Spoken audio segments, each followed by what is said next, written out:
Students, कैसे हो आप सब। इस वीडियो में आज मैं शुरू करूंगी chapter number 9 books of regional entry और जर्नल। और इस वीडियो में आज मैं आपको बिल्कुल बेसिक से समझाऊंगी कि जर्नल एंट्रीज़ क्या होती हैं, उसकी थ्योरी हम समझेंगे और कैसे हमने एंट्रीज़ को पास करना होता है, कौन कौन सी चीज़ों को अपने ध्यान में रखना होता है, इसका फॉर्मेट क्या होता है। तो बिल्कुल बेसिक्स ऑफ जर्नल एंट्रीज़ आज हम समझेंगे।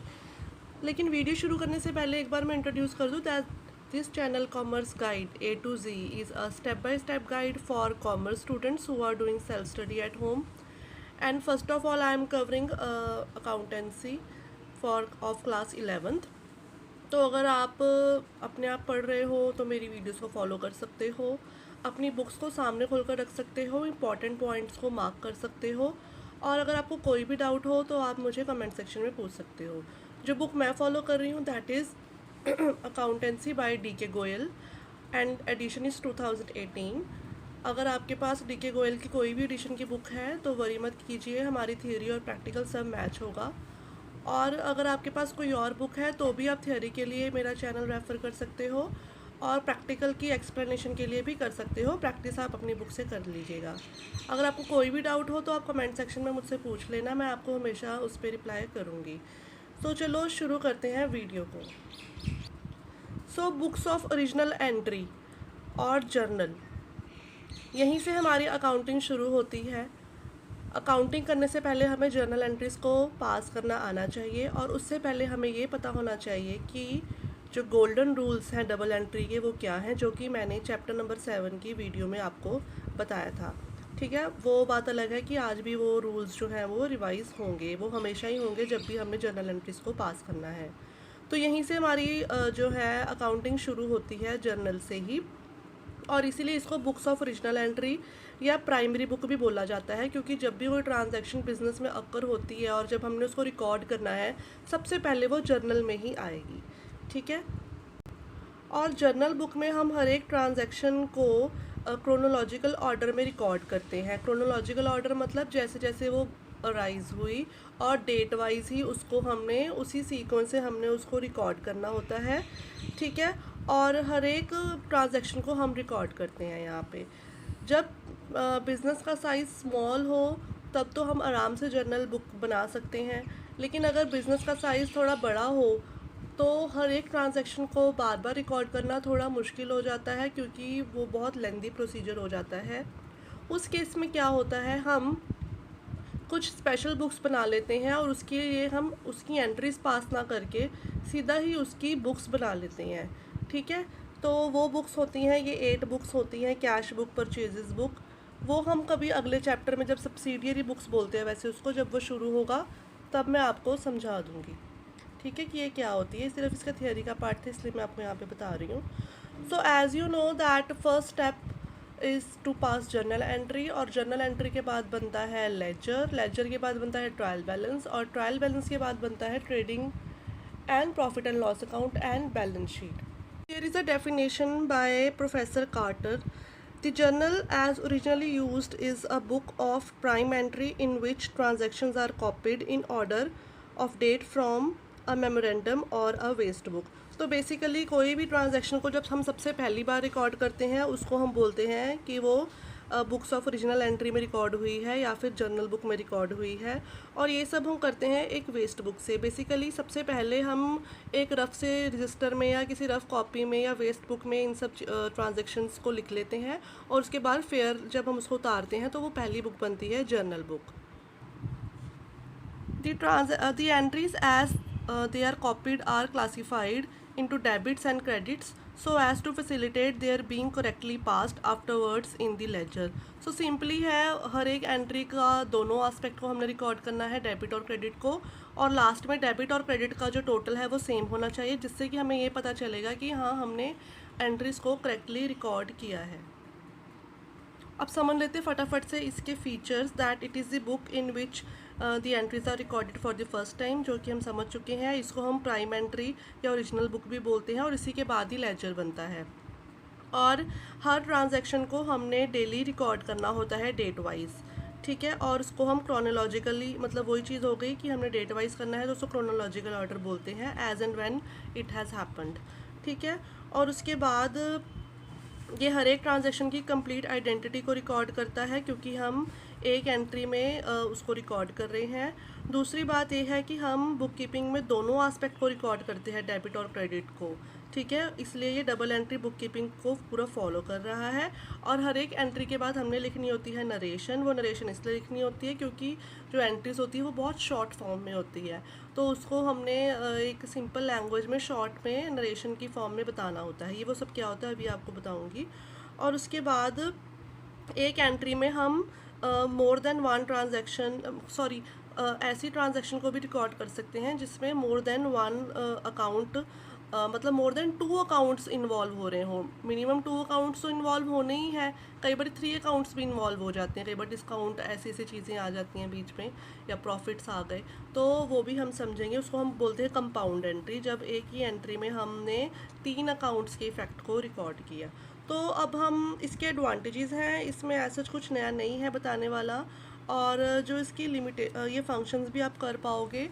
और जो इसकी लिमिटेशंस है वो ये है कि जब ट्रांजैक्शंस बहुत ज़्यादा हो जाती है तो पॉसिबल नहीं होता कि हम हर एक ट्रांजैक्शन की एंट्री पास करें, ठीक है। तो ये इस वजह से इसका थोड़ा ये लिमिटेशन बताया गया है, क्योंकि बहुत बल्कि हो जाती है हमारी बुक्स, ठीक है, बार बार। और कई बार तो ऐसे भी होता है कि हम एक ही ऐसी ट्रांजैक्शन को बार बार रिकॉर्ड कर रहे हैं, मतलब फर्नीचर पर या जैसे गुड्स परचेज़ किए बार बार, रोज़ गुड्स परचेज़ कर रहे हैं हम, तो रोज़ उसकी एंट्रियाँ पास कर रहे हैं, ठीक है। तो उसकी वजह से क्या होता है, हम एक सब्सिडियरी बुक बना लेते हैं जिसको बोलते हैं purchases book, sales book etcetera. ये हम बाद में पढ़ेंगे क्या है। और वही है, इसमें लेबर बहुत ज़्यादा इन्वॉल्व होती है। उसके बाद इसमें कुछ है नहीं खास बताने वाला, इन्होंने यही बोला हुआ है कि जब बार बार कैश इन्वॉल्व होता है तो उसके लिए हम कैश बुक बना लेते हैं, जैसे यहाँ पे परचेजेस और सेल्स बुक बना लेते हैं, कैश के केस में हम कैश बुक बना लेते हैं, ठीक है। और जर्नल जो है वो एकदम से सारी इन्फॉर्मेशन नहीं प्रोवाइड करता, मतलब कि जैसे लेजर्स में हम देख पाते हैं हर एक चीज़ को पूरा कंप्लीट, जर्नल में हम एक टाइम पे एक ही ट्रांजैक्शन को देख सकते हैं, हम एक डिटेल्ड व्यू पॉइंट नहीं ले सकते, ठीक है। बहुत छोटी टाइप की इंफॉर्मेशन एक एंट्री में हमें मिलती है, ठीक है, जो कि लेजर्स के केस में ऐसा नहीं है। लेजर्स या ट्रायल बैलेंस या फिर प्रॉफिट एंड लॉस अकाउंट के केसेस में हम बहुत सारी इन्फॉर्मेशन निकाल सकते हैं, ठीक है। अब जर्नल एंट्रीज़ को शुरू करने से पहले, मतलब प्रैक्टिकली शुरू करने से पहले हमें पता होनी चाहिए कुछ चीज़ें। सबसे पहले तो हमें तीनों रूल्स लर्न हो जाने चाहिए, जो कि तीनों अकाउंट के ऊपर बेस्ड थे। पहला था पर्सनल अकाउंट, जिसमें हम कर रहे थे कंपनीज और आर्टिफिशियल पर्सनस और मतलब नेचुरल पर्सनस को रिकॉर्ड, और इसका रूल था debit the receiver, credit the giver, ठीक है। और उसके बाद हमने किया था रियल अकाउंट। रियल अकाउंट में आ जाते हैं हमारे सारे एसेट्स, ठीक है, और इसका रूल था debit what comes in, credit what goes out. Assets दोनों आएंगे, टेंजिबल और इंटेंजिबल। उसके बाद था नॉमिनल अकाउंट, और नॉमिनल अकाउंट में हमने क्या कहते हैं रिकॉर्ड करना था एक्सपेंसेस और इनकम्स को, और इसका रूल था debit all expenses and losses and credit all incomes and gains. ये हमें हमेशा लर्न होने चाहिए, क्योंकि हमने जब भी किसी एंट्री को पास करना है हमें ये ध्यान में रखना होता है कि कौन सा अकाउंट इससे किसके अंदर आएगा और कौन सा रूल इस पर अप्लाई होगा। दूसरी बात, हमें कुछ एब्रीवेशंस का भी ध्यान रखना होगा, जैसे डेबिट को हम लिखते हैं DR, क्रेडिट को हम लिखते हैं CR, ये कैपिटल यहाँ पे D जो कैपिटल है, C कैपिटल है। अकाउंट को हम लिखते हैं ऐसे, कैपिटल A/c, और ये हम बार बार लिखते हैं, ठीक है, अकाउंट को। तो ये आपको पता होना चाहिए। दूसरी बात, that every transaction has two fold aspect, हर ट्रांजैक्शन के 2 आस्पेक्ट है, एक अगर डेबिट होगी तो दूसरी नेचुरली क्रेडिट होगी। अब डेबिट को रिकॉर्ड करने के लिए हमें लिखना होता है, जैसे जो भी अकाउंट डेबिट हो रहा है उसको हम लिखेंगे डैश अकाउंट डेबिट, सिंपल। जो भी अकाउंट डेबिट हो रहा है, मान लीजिए कैश अकाउंट डेबिट हो रहा है तो कैश अकाउंट डेबिट, जैसे बोल रहे हैं वैसे ही कैश अकाउंट डेबिट। लेकिन क्रेडिट के केस में डिफरेंट है, जो क्रेडिट हो रहा है उसको हमने डैश अकाउंट क्रेडिट नहीं बोलना, उसके लिए हमने लगा देना है आगे टू। मान लीजिए फर्नीचर अकाउंट क्रेडिट हो रहा है तो यहाँ पे आ जाएगा टू फर्नीचर अकाउंट, ठीक है। मान लीजिए कैश अकाउंट क्रेडिट हो रहा है तो आ जाएगा टू कैश अकाउंट। अभी मैं आपको ये सब एग्जाम्पल की हेल्प से समझाती हूँ। अब एक एग्जाम्पल लेके चलते हैं, परचेज्ड फर्नीचर फॉर कैश ₹60,000, मतलब मैंने फर्नीचर ख़रीदा और कैश की पेमेंट की 60,000 रुपीज़ की, ठीक है। तो इसको अब हमने करनी है इसकी जर्नल एंट्री, और उसके लिए हमें पता होना चाहिए कि उसका परफॉर्मा क्या होगा। तो ये होता है परफॉर्मा, जैसे कि जर्नल ऑफ डैश, डैश मतलब जिसका भी जर्नल बना रहे हैं। अगर आपको किसी बंदे के पता है जिसके हम बुक्स बना रहे हैं या किसी कंपनी का बना रहे हैं, तो हमने यहाँ पे लिख देना है। क्वेश्चन के स्टार्टिंग में लिखा होता है कि इसने बिज़नेस शुरू किया, या फिर इसकी बुक्स में आप एंट्रीज पास करो। और अगर कुछ नहीं लिखा हो तो कल्ला अकेला आप लिख दोगे जर्नल, ठीक है। उसके बाद डेट का एक कॉलम, पर्टिकुलर्स का एक कॉलम, लेजर फोलियो का एक कॉलम, डेबिट का एक कॉलम अमाउंट, और क्रेडिट अमाउंट का एक कॉलम। ये सारे आपको पेंसिल से बना लेने हैं, ठीक है। डेट, जिस डेट को भी वो ट्रांजैक्शन जिसकी हमने एंट्री बनानी है वो, ठीक है। पर्टिकुलर्स में आ जाएगी एंट्री, ठीक है। लेजर फोलियो में एक नंबर आता है जिससे हम ये बता देते हैं कि ये वाली एंट्री कौन से लेजर में पोस्ट हुई है। नॉर्मली ये यूज़ नहीं होता। उसके बाद जितनी अमाउंट डेबिट में गई वो, जितनी अमाउंट क्रेडिट में गई वो, दोनों सेम होती हैं, ठीक है। और बाद में हम कर देते हैं नरेशन।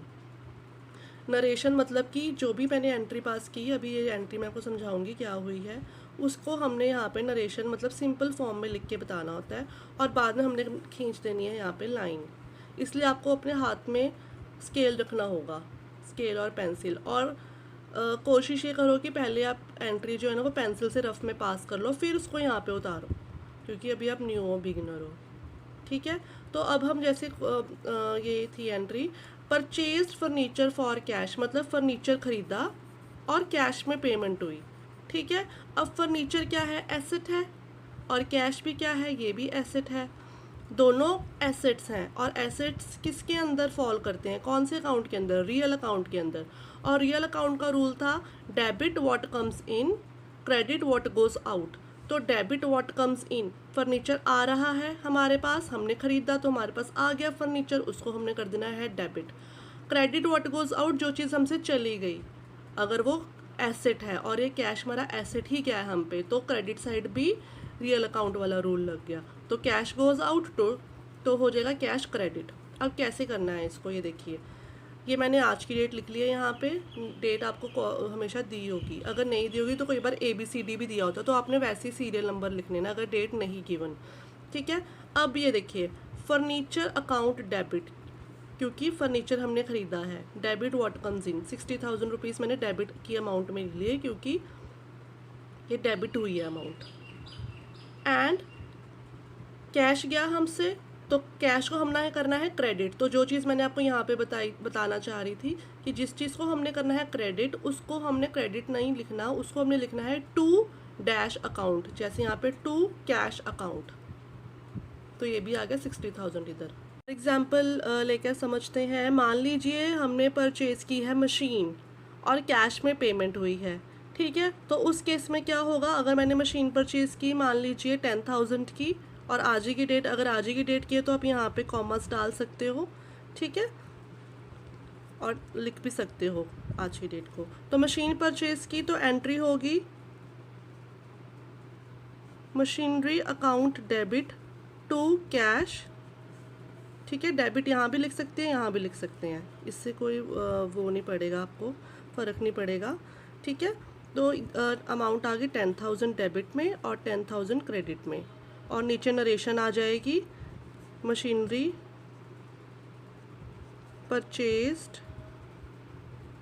फॉर कैश, ठीक है।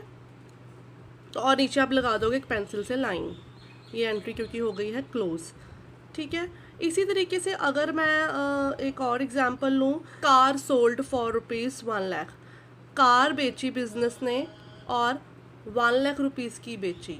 तो यहाँ पे दो हेड्स इन्वॉल्व हुए, कार और कैश। तो जो कार है वो एसेट है कंपनी का, और जो कैश है वो भी एसेट है कंपनी का। तो अब कार बेची है तो मतलब दोनों, पहली बात तो दोनों एसेट हैं, तो अकाउंट कौन सा इन्वॉल्व होगा, रियल अकाउंट। तो रियल अकाउंट का रूल क्या था, जो हमने यहाँ पे लगाया वही था, ठीक है, जो कि था debit what comes in, credit what goes out.